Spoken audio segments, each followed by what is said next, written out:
Lisa Freed here, and welcome to Rebel Hearted. I have with me a financial lifeguard and founder of the Financial Dignity Movement, Christine Luken. I am so excited that you are here with me and with my fellow Rebel Hearts to share with us some of your top 3 tips. How are you doing today? I am doing awesome. Thank you for having me. Excellent.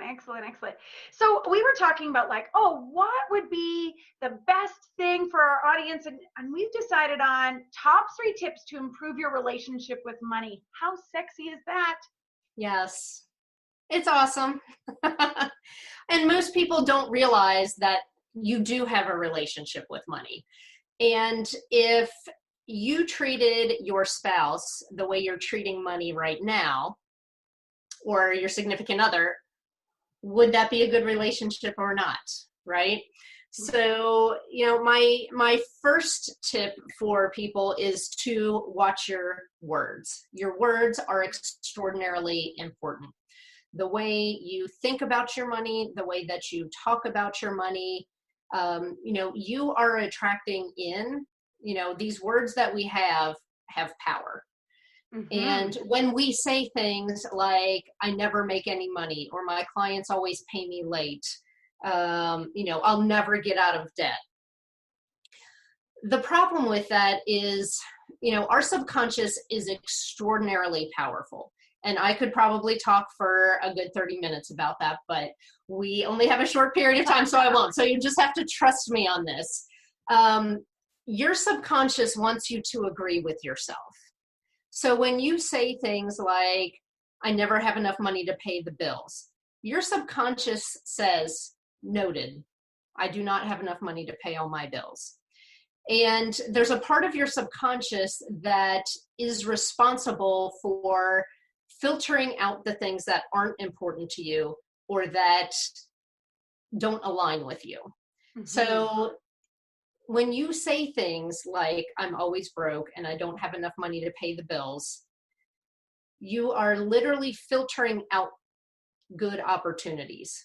Your subconscious mind is blocking you from even seeing those things.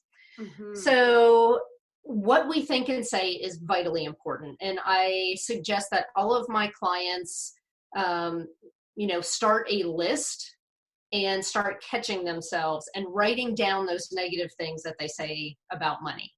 Because once we're aware of it and we capture those things, we can rewrite them as positives. And, there's a bunch of different ways to write your positive affirmations. Some of my favorites are, I'm in the process of becoming. I'm in the process of becoming debt-free. Or it's normal for me to, or of course. And some of these things, we have learned this from our coach, Jen Scalia. She's taught us some of these wonderful things. And so what most people don't do, they'll write down these affirmations, they might say them, but one of the most powerful ways to do your affirmations is to record them in your own voice and listen to them at least once a day, because your subconscious mind trusts your own voice more than anybody else. And I love that. Yes. It's so important. I put mine through Audacity and then just loop it. So then I can play, it's not like I have to record it over and over. I just loop it and then I've got it. So I love that. Yes. So number 2 is respect your money. Are you physically respecting your money? When I'm speaking to groups of women, I say, ladies, if I were to open up your purse, how many of you would have bills and coins, all over the inside of your purse, receipts wadded up, same thing with your car. If you're not respecting your money, then, you're not going to get more of it, right? We have to, even when we are in a spot where we feel like we don't have much, we're never going to have more if we don't take care of the little bit that we have. Mm-hmm. And so one of the things I tell my clients is you need to start physically respecting your money. So any cash that you're using, make sure that you fold it up and put it nicely in your wallet. Have a designated spot for your coins. Fold up your receipts and, have a designated spot for them. Go get yourself, rebel-hearted people, you don't have to buy like plain boring file folders to put your business paperwork in. Get something fun. And it doesn't have to be this overly complicated system for managing your money, but we do need to have a dedicated space for all of our financial paperwork. And if your wallet's falling apart, give your money a good home. We don't want our money to live in a shack. Let's buy it something halfway decent to live in, right? I sorry, I didn't mean to cut you off there, but no. when I run challenges, one of the things that I'm like, okay, if you can get a new wallet, like, do you have a wallet that you haven't used for a while, or a new wallet, or a wallet that you're like, you just, yes. Love it. Start right. with that. And yes. my taxes, I keep my taxes in a very pretty tax box. Like, good. It's got to have love to that. And when right. I do my taxes, I use my best crystal. I will sip my Perrier out of a very fancy glass. I will get dressed up. I will what are you doing? Taxes. Why are you looking like this? Well, I'm going to bring as much good mojo to this experience as I can. Yes, I love that. And that kind of leads into the next point is, making your money management fun, right? We can bring a little bit of fun and color, into our financial management. And of course, it's very important that we have regular times when we have what I like to call them my weekly dates with money. Yeah. So, it doesn't have to be on a Friday night, although, it could be. Generally, I tell people, pick a time when you're calm, when you're, when your mind is sharp, you're not tired, you're not stressed out. For me, that's typically on a Saturday late morning, like 10 a.m. I will do, manage both my business and my personal finances. And for both of them, it takes me probably about a total of a half an hour. So if someone's just doing their personal finances, 15 minutes or so a week is really all that you need. Mm-hmm. And so when I do that, I have a scented candle. I have a mug of my favorite coffee. I usually have some relaxing or energizing music playing while I am, paying my bills, transferring money to savings, and doing all of those things. When people think about spending regular time with their money, they think it has to be like in this spare room at a card table with a bare bulb hanging from the wall. And, you're going to have to be like using these complicated spreadsheets, and it doesn't have to be that hard. Mm-hmm. We massively overcomplicate things and make it so boring that of course you don't want to do it. Right? Who wants to go on a date with money if it's like that? Exactly. And I even have some clients who tell me like, I will do it, on a weekday evening, and they'll say, I'll have a glass of wine while I'm doing my bills. And I said, hey, that's great. As long as you're not having like 3 glasses of wine and then going shopping on Amazon, right? And trying to figure out why the ledgers don't balance. You're like, what happened here? Well, and there's so many great tools that make it easier.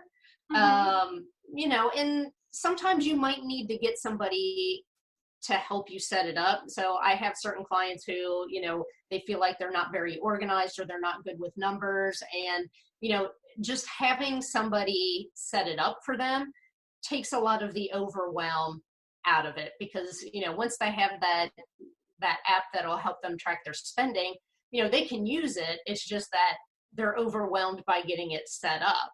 And so it's like, hey, even if you have to pay somebody, maybe you've got a friend or a family member who's, very organized and good at math, have them over, make them a nice dinner, bribe them, pay them $100 to get you set up on it, but then you're set up and you're good, right? Yeah.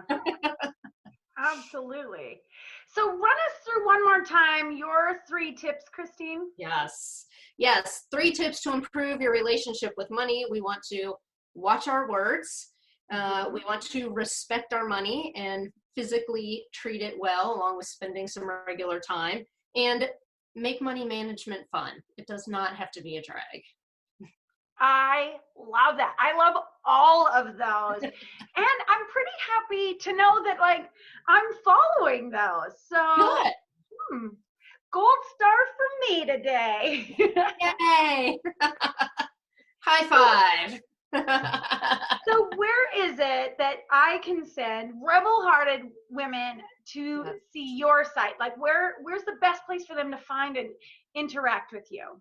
Yeah, so if they go to moneyisemotional.com, that's actually going to take them to the book page on my website, Money is Emotional, Prevent Your Heart from Hijacking Your Wallets, and they can download the first 3 chapters for free.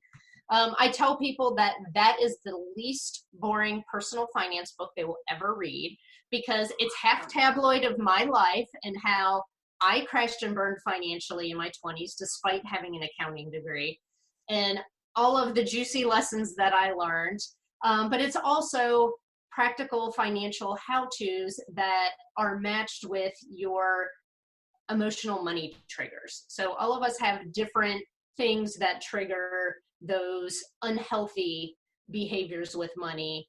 And so it's really a good way to figure out what's going on under the surface, but matching it with particular strategies to say, okay, if this is what I'm dealing with, this is what I need to do, and this will help me fix this.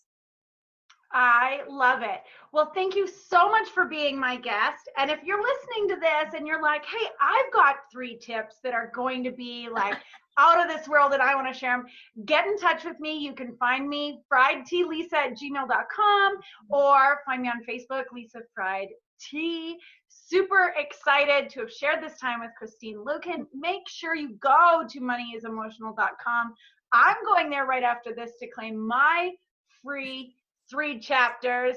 And I'm just so grateful to have this time with you, Christine. And I look forward to connecting with you further, because I think we've got another episode in the works, another juicy segment that we'll be sharing a little later on. So thanks again, Christine. Have a day as beautiful as you. Sending you so much love from my rebel heart to yours. Bye. Thanks for having me.